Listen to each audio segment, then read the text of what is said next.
To here, and we're ready to go for our conversation with State Senator Joe Pittman, brought to you by Marcus & Mack, a law firm representing injured people. Senator, good morning.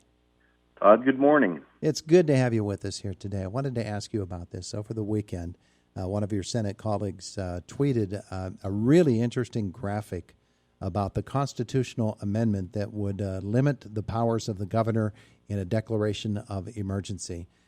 And what really struck me about it was the 100% yes votes by the Republicans. We expect that, but 70% from Democrats. Wow, that was a big number, wasn't it? It was, but I have to say I'm not surprised, because when we talk about a constitutional amendment, at the end of the day, what we're voting on is allowing it to be placed on the ballot for the voters to make the ultimate decision.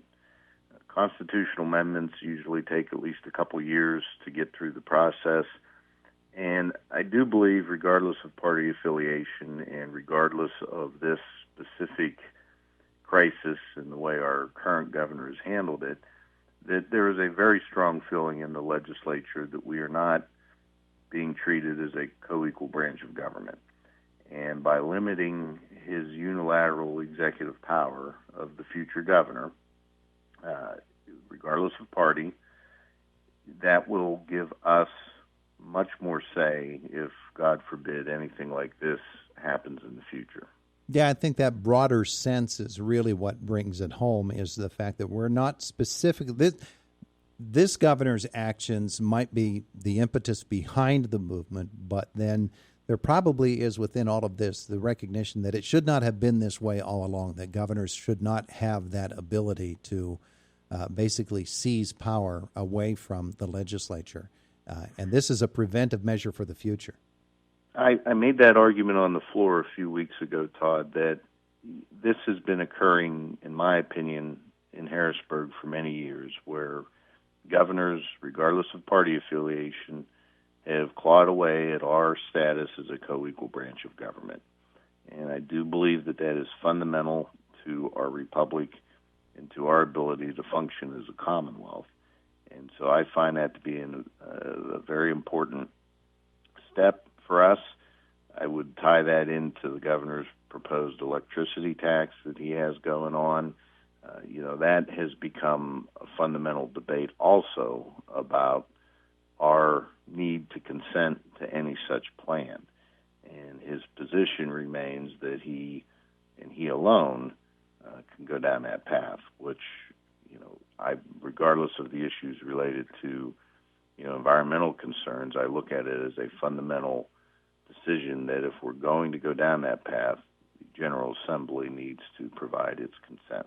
When you put it that way, you really frame the fact that it is two different issues that you're talking about here, very much related in the fact that they affect taxpayers and economics.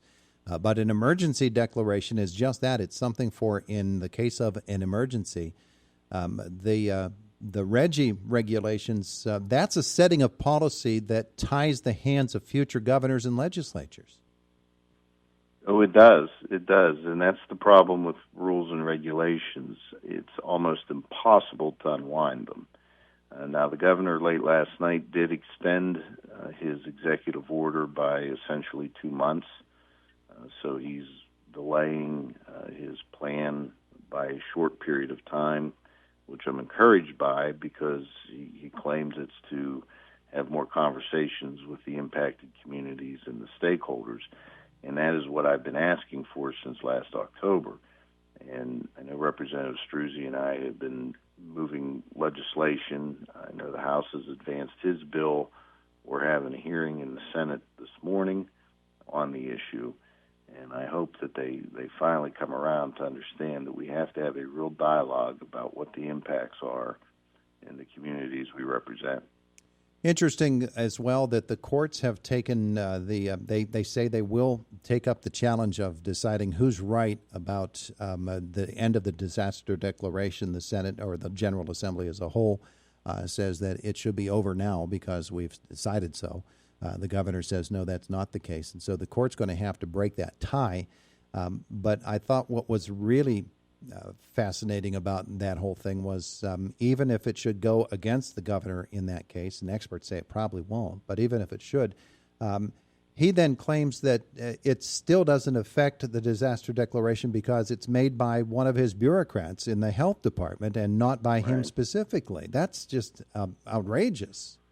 Well, and the health secretary does have the authority in statute to quarantine the sick and to exercise protocols to mitigate such things among a sick population. But, one of our biggest arguments about this is that we've been quarantining the healthy, and we don't believe the secretary has that level of authority.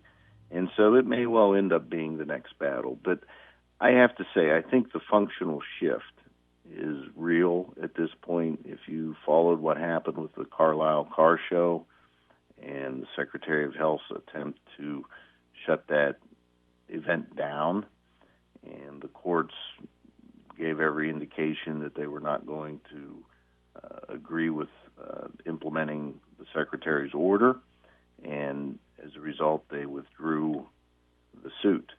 I thought that spoke volumes about the practicality of some of the limitations that the Secretary has been trying to put on all of us. All right, so you're in Harrisburg this week, and the battles continue, and I know it must be exhausting for everybody involved, the governor and his staff, his administration, everybody in the General Assembly, the people who have to implement policies all across the state. It's really been a very, very tiring battle. You guys ever get a break? Because you've got a whole lot of other legislation that you have to get to. Well, Todd, I don't worry about getting breaks, to be honest. I mean, we're here to do a job. I do believe that the bulk of our job is back home in the districts where we live. I don't think it's healthy for us as legislators to be in Harrisburg too much. I think that's how you become disconnected, and candidly, that's what I would argue happens in D.C. I think they live in a bubble. They live inside the Beltway, and it would be very hard to recognize what the people, real people, think at home.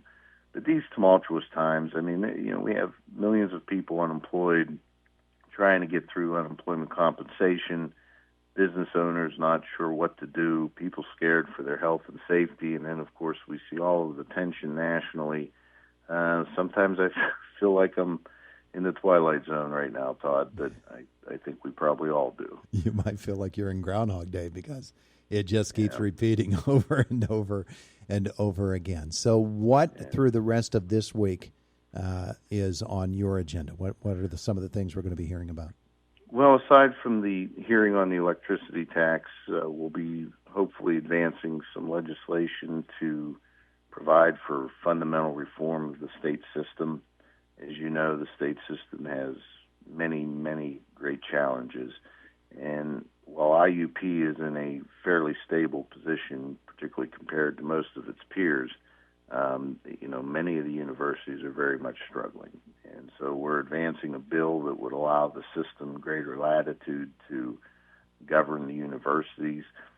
It's important to note that it would be universities with a student population below 10,000 as of 2019. So that would maintain IUP's autonomy throughout this because it would be based on last year's enrollment. So that's a big issue. There's been a lot of talk about trying to figure out how to regulate the games of skill and what's called VGTs, video gaming terminals. Whether or not that comes to fruition or not, I think, is anybody's guess. And then the other issue that we're talking about, and we're trying to bring all the parties together, is the very difficult topic of police reform and how to properly address those situations while also making sure that our law enforcement have all the tools they need to properly enforce the rule of law. That's a lot. Coming up later this week, Representative Struzzi will be with us. He's got a piece of legislation he's preparing to talk about PBMs. And we heard the news that Gaddy Pharmacy is going to close its doors permanently. PBMs in very large part to blame. The Klingensmith's operation in Shalakta closed for that very reason. And that's a very troubling issue, isn't it?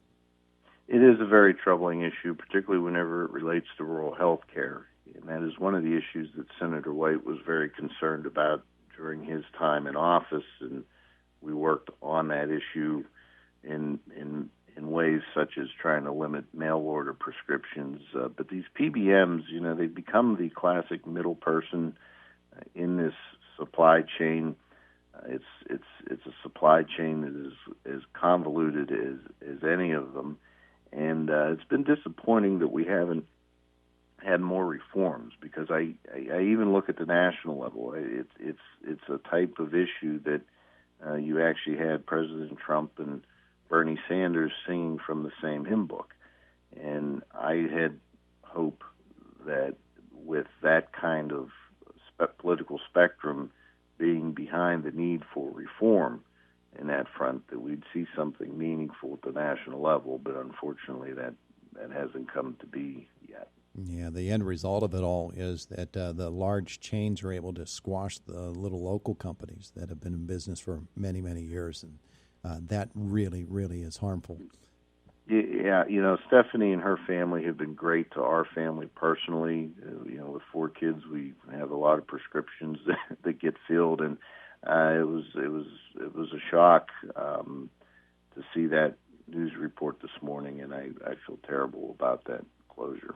Yeah, absolutely. So that's something that we'll be hearing more and more about as this whole thing continues, and we see more and more closures of businesses such as that. Senator, thank you so much for joining us this morning. I know you're very busy.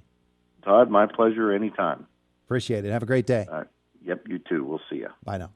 It is the voice of Indiana County, WCCS 101.1 FM and AM 1160 FM and AM 1160 FM.